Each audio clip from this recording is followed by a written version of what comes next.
Hi everyone! So today's video is all about the AutoCAD interface. So I've got a couple of questions on how or why my AutoCAD interface might look a little bit different to yours. And so in this video, I'm going to walk you through how you can set it up where you have kind of all the good things that you need in ready access. So also you'll be able to follow along with my videos, but it's also how I've found the best way of working with AutoCAD over the years. So let's get started.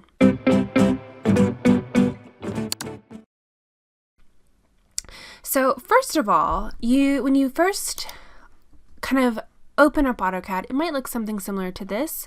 If you don't have the ribbon up here, just get really comfortable pressing this button. I know sometimes it can accidentally click and you suddenly have lost the ribbon and it can be a little disorienting, but just click on there and it will always show back. And I like to keep my AutoCAD where the ribbon is always here. Now, another thing I like to do is, right now on my monitor, this is a really big drawing area, and fortunately I have a really nice size monitor right now. So I would suggest taking advantage of some of the space and having some of the properties managers that you regularly use always kind of open and docked into the window. So for me, that's just the regular object properties and then the layer properties manager.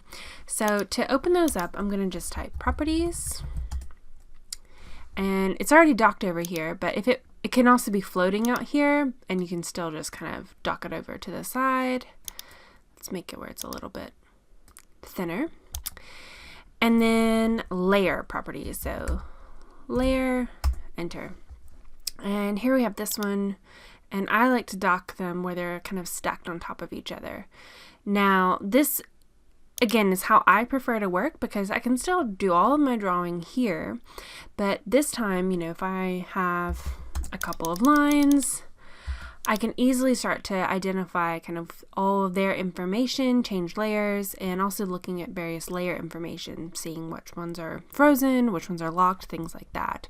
So that's the other thing that I really like to have always set up. I also prefer to dock my command line, and that might just also say something about when I learned how to use AutoCAD.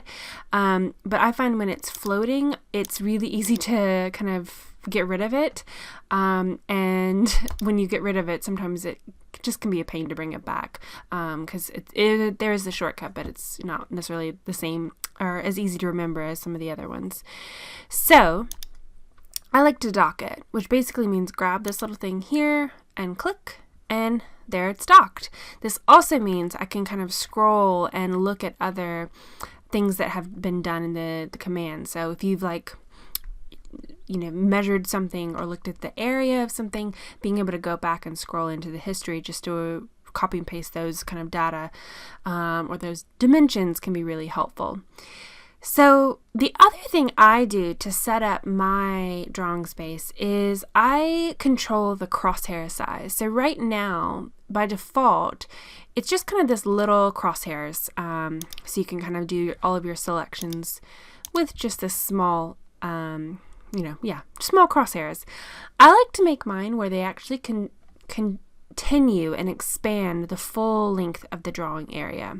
Let me show you what that means. So if I go to A and go to options, I can go down here on the display tab and adjust my crosshair size to 100, which is like 100% of the drawing area. Click OK. And now all of my drawings are going to show my cursor with this full line.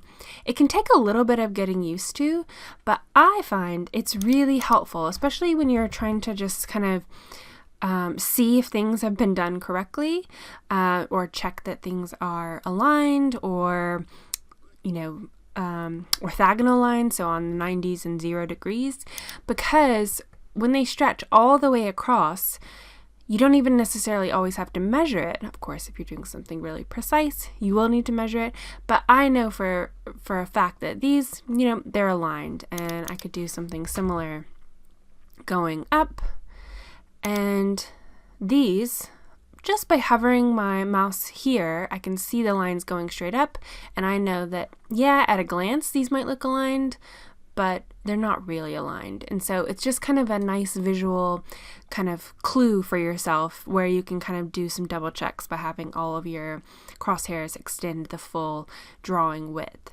So this is how I set up my drawing kind of interface, and I found it's worked really well because you have access to a lot of different things all at once, and you also have a really nice sizable drawing area to actually get the work done. So I hope that helps. If you liked that video, check these out and click to subscribe, where you'll be the first to see new videos I release every Monday. Thanks for watching!